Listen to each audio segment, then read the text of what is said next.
And we're back in the ladies' room, joined by Tracey Rogers, consulting astrologer and certified life coach. Thank you so much for joining us today, Thank Tracey. you for having me. It's so good to be back. Happy New Year. Happy New Year. Yeah, we can say that to you because it's the first time we're seeing you, and it's the first time I'm meeting you in person. It's very nice to meet you. I'm so glad to be back, especially after our last conversation. Yes, we have to get the cosmic tea, as you would say. Yes. You know, everyone's talking about how last year was the year of the snake and shedding a lot of things. And this year is the year of the fire horse. Yes. What does that mean for 2026? Well, energetically, this year feels a lot different. If you think of a snake shedding its skin, it feels like kind of a laborious process that, while refreshing when it's done, not so easy in the process. Oh, yes. And so when you think of a fire horse, you think of this kind of giddy up energy that is progressive and charging and exciting and in motion.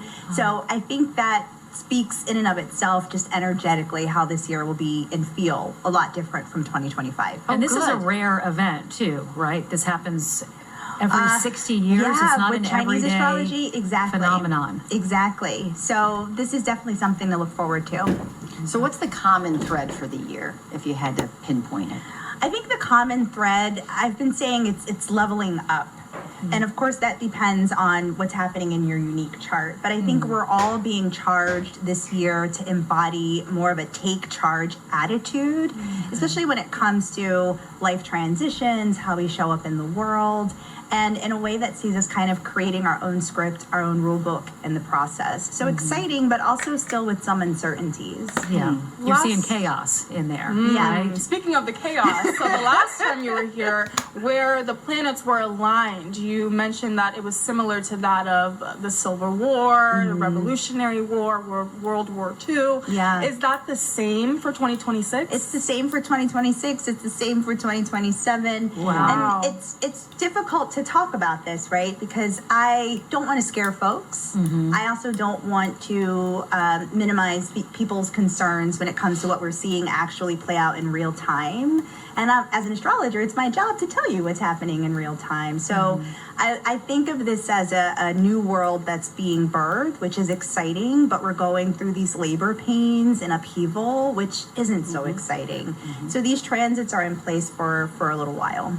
Okay, so let's break down the year here Okay. by seasons. What should we expect for each season? Let's start with the now. The now, Yeah. sleep. Good. It's winter, and while there's something exciting about setting New Year resolutions at the start of every year, now is not the time to initiate. Winter is a time to retreat, to rest, to hibernate, to gear up for the spring, which is actually when we act. So Okay, so right don't now, pick up the guy at the bar or at Home Depot now. No, just rest, catch up on some really good TV. Binge watch. a lot of Binge good watch. shows. Yes. We and- love to binge watch Yes, here. and just be in winter mode. That's what we do now. Okay, I got that. That's easy. And then for spring. Spring is when you really feel the giddy up energy. Okay. We're moving into Aries season, which is the first season or first sign of the zodiac. But if you think of what the spring represents, we're all outdoors. The weather is warm. We have more energy because we've taken time to rest. So the spring is when we really act on whatever those New Year resolutions were. Okay, so we can wait. That's We good. can wait. Rest yes. period. No rush, no pressure. What Rest about now. What about summer? Summer is lit. That's what we wanted And to I hear. think that's really special for us here in Philly with the 250 events coming down the pike.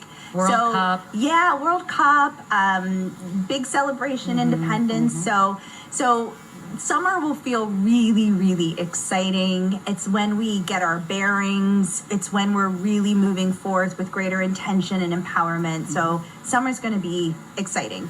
And then the latter half of the Oh, year. yeah. I'm not looking forward to that. She warned us about I this already one. apologized to a girlfriend the other day. I said, if I do anything insulting in October, November, December, I'm apologizing in advance. Yeah. She was cracking up. She's like, not you apologizing in advance. I think that's fair. Yeah. The last quarter of this year, I've been saying we're kind of reaching a screeching halt. Planets, plural, will be retrograde. So not just Mercury, which most folks are accustomed to, but 2 planets will be retrograde, Mercury and Venus. And retrograde planets not only, give this optical illusion of orbiting the sun backwards, but they're a symbolic invitation to kind of slow down, retrace your steps, reassess things. It's not a time when you start to see things moving forward.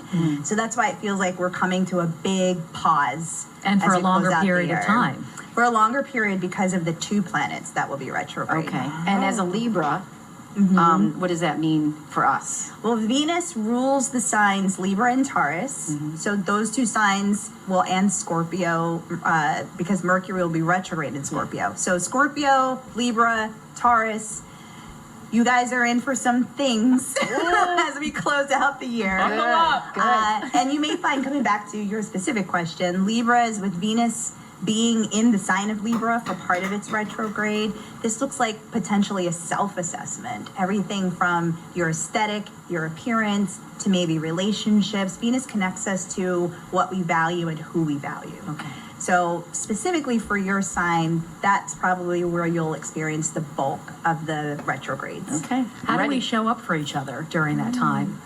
Well, And how do we navigate it? yeah. That's a long stretch. It is a long stretch. These planets will retrograde in October. Venus on October 3rd, Mercury on October 24th. Neither planet will begin to move forward again until mid-November.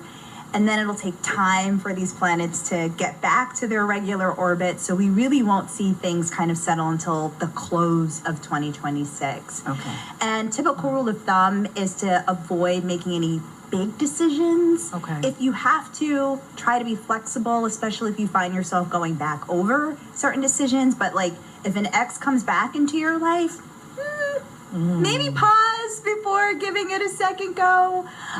If you're considering any big financial contract or investment, make sure you're checking transactions and invoices. Those are the things that you want to be mindful of in terms of how you can show up for these transits. Okay. We're going to end it on that note for now. Okay. Astrologer Tracey Rogers will be back where she will look at the lady's birth chart after the break.